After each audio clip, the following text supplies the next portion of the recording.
Hello everyone, সোহিয়ানি বাইটসে আপনাদের স্বাগত। করতে চলেছি ফ্রোজেন করা মাংস কিভাবে টাটকার মতো রান্না করা যায়। প্রথমে সরিষার তেল গরম করে নেব, তার উপরে জিরা ছড়িয়ে দেব, এরপরে কাটা পেঁয়াজ দিয়ে দেব, তারপরে হালকা নাড়াচাড়া করে কেটে রাখা লঙ্কা দিয়ে দেব, এরপরে হালকা নাড়াচাড়া করে কেটে রাখা টমেটো দিয়ে দেব, তারপর নাড়াচাড়া করে মাংস দিয়ে দেব।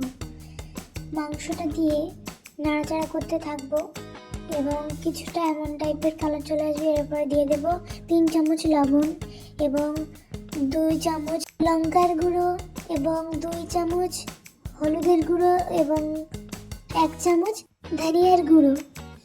এরপর নাড়তে থাকবো, এগুলো পুরোটা একসঙ্গে মিক্সড হয়ে যাবে।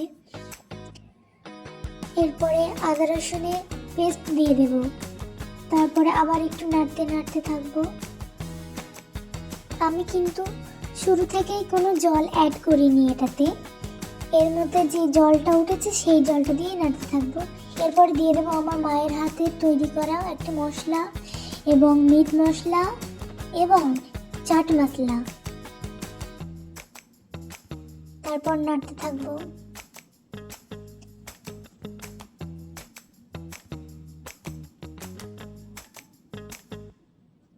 দেখুন কতটা জল বার হয়েছে,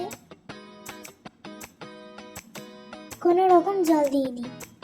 এরপর আমি 25টা সিটি দিয়ে নেব।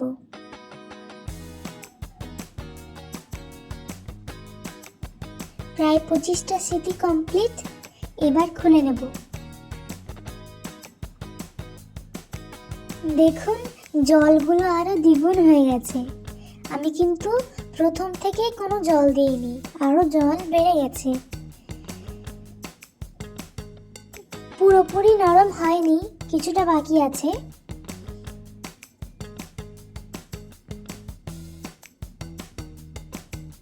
প্রচুর জল বার হয়েছে। এরপর আমি একটু জল দিয়ে নিয়েছি। এরপর আমার মনে হয়েছে যে আরেকটু লবণ দিতে হবে, সে কারণে আমি একটু লবণ দিয়ে দিয়েছি। এরপর ভেজে রাখা আলু এটা দিয়ে দেব।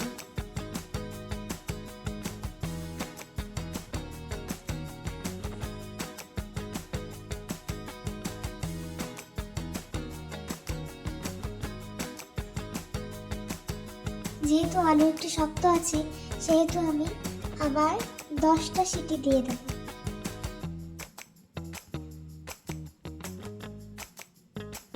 প্রায় 10টা হয়ে গেছে। এবার খুলে দেখে নেব।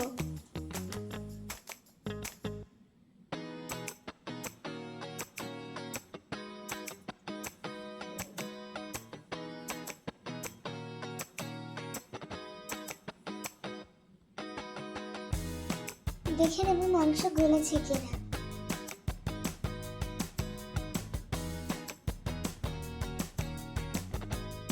এই যে দেখুন পুরো কেটে গেছে